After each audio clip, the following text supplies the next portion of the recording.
यशस्वी मुख्यमंत्री योगी आदित्यनाथ जी महाराज, जो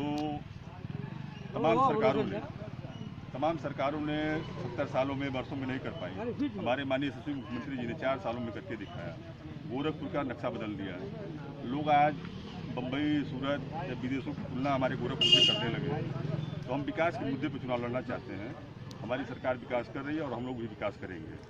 बाकी जैसे उज्ज्वल गैस योजना के तहत हर गरीबों के लिए गैस कनेक्शन योजना, मुफ्त में कनेक्शन बांटे।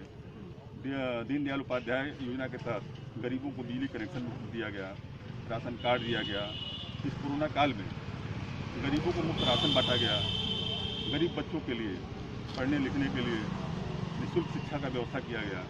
तो हमारी सरकार नीचे से छोटे तबके के लोगों के लिए काम करती है। इसकी सोच के तहत हम बड़े लोगों के लिए, छोटे लोगों के लिए ही काम करेंगे।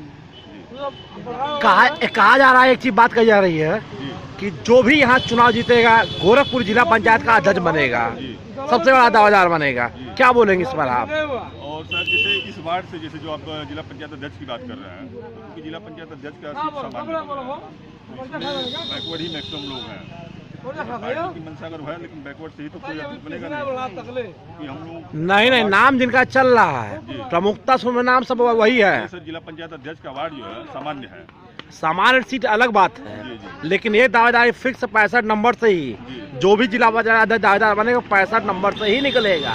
चलिए, तो पार्टी की